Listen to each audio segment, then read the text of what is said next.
आपने? कल गौरीगंज जनपद अमेठी में उत्तर प्रदेश के यशस्वी मुख्यमंत्री श्री योगी आदित्यनाथ का सबको संबोधन होगा। आज आपने देखा दिन भर जनता लालायित है मोदी सरकार को पुनः बनाने के लिए। हम सब कल आतुरता से मोदी जी के नेतृत्व में योगी जी के योगदान के संदर्भ में स्वयं मुख्यमंत्री के कंठ से सुनेंगे कि आगामी 5 वर्षों में अमेठी में वो क्या योगदान और क्या नेतृत्व देना चाहते हैं। मैम, अरविंद केजरीवाल ने कहा है कि मेरा आकलन है कि 4 जून के बाद मोदी सरकार नहीं बन रही है। मेरा आकलन है कि उससे पहले अरविंद जी वापस जेल जा रहे हैं।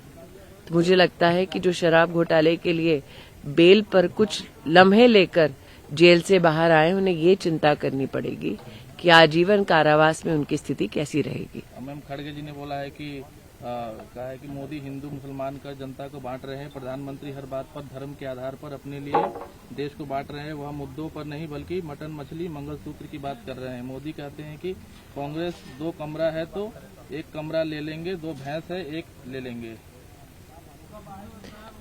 जनता की कमाई की गिनती की बात कही कांग्रेस ने। जनता की विरासत का आधा हिस्सा लेने का मार्ग प्रशस्त किया कांग्रेस ने। राम मंदिर के निर्णय को पलटने की बात करती है कांग्रेस पार्टी। राम मंदिर के शुद्धिकरण का अहंकार जताती है कांग्रेस पार्टी। राम मंदिर और जनता की कमाई की गिनती, ये सारे विषय राष्ट्रीय विषय हैं। इन पर टिप्पणी करने का अधिकार न सिर्फ नरेंद्र मोदी को है बल्कि हर जागरूक नागरिक को है। तो अगर मल्लिकार्जुन खड़गे जी को लगता है कि देश की राजनीति में जागरूक नेता और जागरूक वोटर रुचि ना लें, तो शायद उन्हें ये खुशफहमी है कि सब ही राहुल गांधी जैसे विचार रखते हैं। मैम, केजरीवाल ने एक और बात कही कि मुझे तिहाड़ जेल में मेरी भाजपा ने दवा बंद करवा दी। मैं इतनी कहूंगी कि कानून जो उनकी दवा करने वाली है परमानेंट, वो उससे भयभीत है, इसलिए इस प्रकार के वो वक्तव्य दे रहे हैं। और एक और बात ये कि आज एक तानाशाह देश के जनतंत्र खत्म करना चाहते हैं। मैं पूरे तन मन धन से उस तानाशाह के खिलाफ लड़ रहा हूँ। 140 करोड़ लोगों का साथ चाहता हूँ। केजरीवाल जी ने कहा कि वो तन और धन से लड़ रहे हैं। अब किसके धन से लड़ रहे हैं तो आप भी समझ रहे हैं।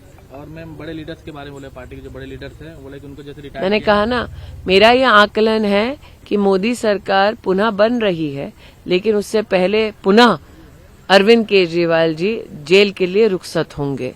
तो उन्हें ये चिंता करनी चाहिए कि जब वो जीवन भर कारावास में रहेंगे तब अपने दिन जेल में कैसे बिताएंगे। मैम, राहुल गांधी ने पूर्व जजों को लेटर दिया, जवाब कहा अगर पीएम मोदी सहमत हो तो सार्वजनिक डिबेट तैयार। कांग्रेस नेता राहुल गांधी ने कहा कि वह चुनाव में जनता 2 चीजें, जिस व्यक्ति में इतनी हिम्मत नहीं कि वो भारतीय जनता पार्टी के एक सामान्य कार्यकर्ता से अपने सो कॉल्ड गढ़ में चुनाव लड़ सके, वो डींगे ना ही हाँके तो बेहतर।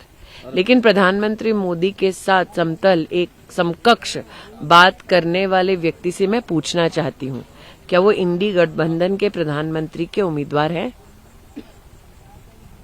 मैम, तेलंगाना के सीएम रेवंत रेड्डी ने मोदी सरकार पर निशाना साधते हुए बालाकोट सर्जिकल स्ट्राइक पर ही सवाल खड़े कर दिए। भारत के सैन्य बल पर इस प्रकार से प्रश्न चिन्ह लगाना, भारत की सेना के शौर्य के ऊपर इस प्रकार से टिप्पणी करना, ये कोई कांग्रेस का नेता ही कर सकता है। आप उस कांग्रेस पार्टी से उम्मीद ही क्या कर सकते हैं जो ऐसे व्यक्तियों को टिकट देते हैं जो भारत के टुकड़े होने की कल्पना रखते हैं। उनसे भारत की वैभव गाथा सुनने की अपेक्षा मत रखिए। और एक और बात कही उन्होंने कि 2 महीने पीएम बनते ही 2 महीने के बाद योगी को हटा दिया जाएगा, जैसे बड़े बड़े नेताओं को साइड कर दिया गया। मुझे लगता है कि तेलंगाना चीफ मिनिस्टर को अपनी कुर्सी की चिंता करनी चाहिए। वो अब तक मात्र गांधी खानदान के एटीएम है। बहुत जल्द गांधी खानदान नए एटीएम का निर्माण तेलंगाना में करेगी, ये वो भी जानते हैं। केजरीवाल ने भी यही बोला है कि योगी सरकार को मैं पुनः कहती हूँ, केजरीवाल साहब को जगत की चिंता छोड़कर ये चिंता करनी चाहिए कि पुनः जब जेल जाएंगे तो हिरासत में अपने दिन कैसे काटेंगे।